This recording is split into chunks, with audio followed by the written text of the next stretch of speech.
What is up, my thrifty friends? Tabs here from the Urban Goddess shop, and today's video we have an exciting one: how to increase your profit with these time-saving hacks.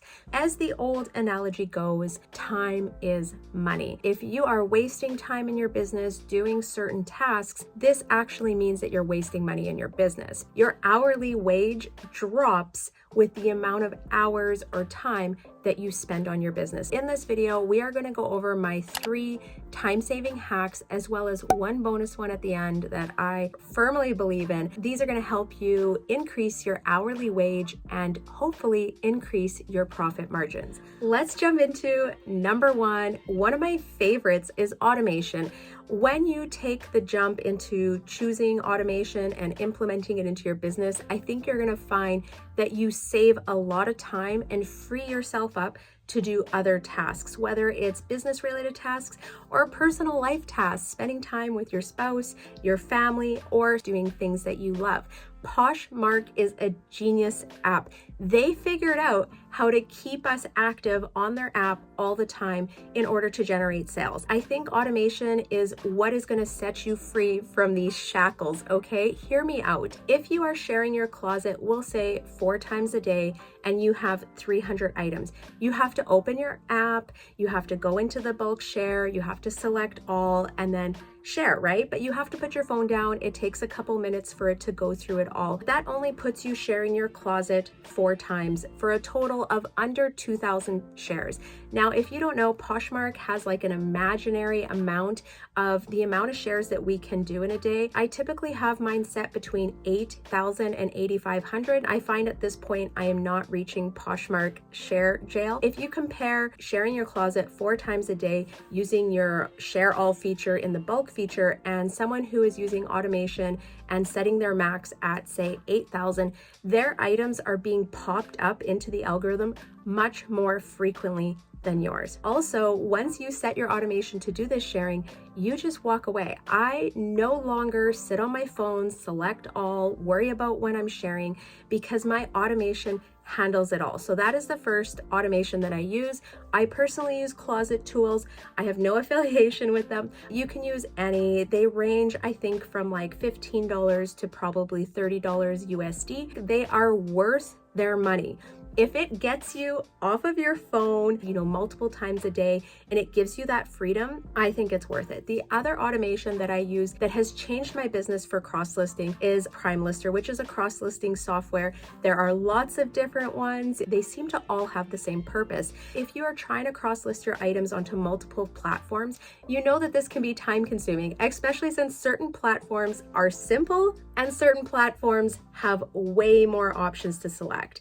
What I like about cross-listing is I list all my items into Poshmark. I use PrimeLister and cross-list them over to Etsy, eBay, Facebook Marketplace, what other platforms I feel like it would be applicable. I am in Canada, so we are limited to the platforms that we have, but there is a whole slew of platforms that people are getting sales on.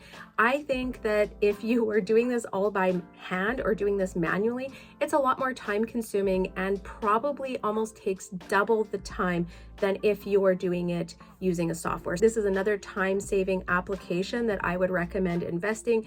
If you are only cross-listing, 10 to 20 items a month, it probably doesn't hold that value. But if you're in that position, you're trying to grow your reselling business and you're transferring your items from Poshmark to other applications, I highly recommend using some sort of cross-listing software. If you don't have one, I have a link down below. You can try PrimeLister for 7 days free and also save 30% off your first month. They were the first cross-listing software to come to Canada that worked on US and Canadian sites. I've been using them probably about 2 years now. All right, moving along. Number 2, it is having processes in your business. I like to call them standard work. These are things that I am doing in my business that is repetitive, kind of like a wash, rinse, repeat. The more that you do these tasks over and over, the more efficient that you get. I also like to set up processes. We're going to say listing, for example. When I am doing listing, I am batching all my listing. I am batching the photography, I'm batching the listing, I'm batching the inventory, and I like to do them in clumps of like 10 to 15 items. I find very manageable. It's easy for me to plug through them. When I'm done that 15, I will move on to the next 15. I have found doing this, I'm able to save time and I'm not wasting my energy and tasks in between.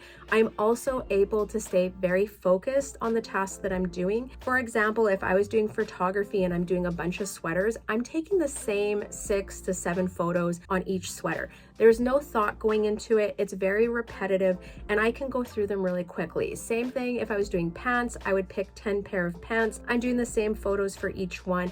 It's very repetitive and I'm able to go through them quickly. Same with listing. I find that when your brain is set to one specific category, it's easy for you to keep your thoughts flowing, get your descriptions out, go through the tabs rather than going from like intimates to sweaters to jackets to shoes. You know, when you're bumping around, it's a lot harder for your brain to change the processes that it's working on. Just having a process for everything that you do in your business and making it repetitive. Could you bring your friend or a family member in and have them do the job?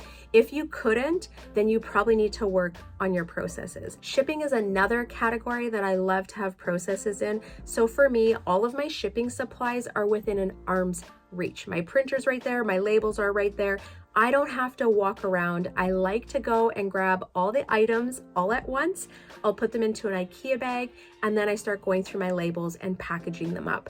I can ship very quickly and efficiently. Therefore, my hourly wage just goes higher. Another area that I think you can save time in is sourcing. When I go out sourcing, I always focus on the categories that bring me the biggest return. So depending on the season, right now it's going to be boots, jackets, and sweaters.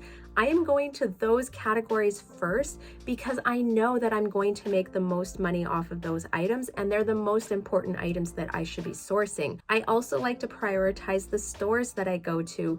Yes, I think it's important to have a healthy rotation of stores that you're going, and each store can have unique stuff depending when you go. But generally, you should know which stores in the vicinity, we'll say a 30-minute drive, produce the best quality items and produce the volume that you need. I have 2 or 3 stores that I know continuously produce.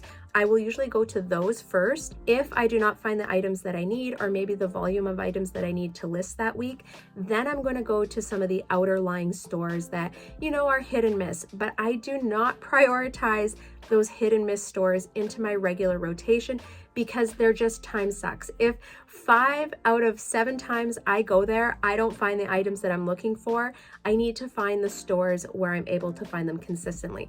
Another way that you can do sourcing, and I like to toss this out there, if your thrift stores aren't great locally, you can also go to online sourcing. You can shop on Poshmark, look for items that people maybe have undervalued. And one of my favorites is Facebook Marketplace. People are always selling off things on Facebook Marketplace that don't care. They just want to get 20, 25 bucks in their pocket, but this item has a resale value for over 100. So it's learning those items, finding them, putting the research in. Okay, let's jump into my last one. This is my bonus tip for saving money, and it is staying away from those low value items. Now, I'm not saying there's anything wrong if this is your business model, but keep in mind, if you are trying to save money selling items that are in the US worth less than $15 or in Canada worth less than $20, you are paying a higher commission rate. It is important to know that there is a fee set for each item under those values,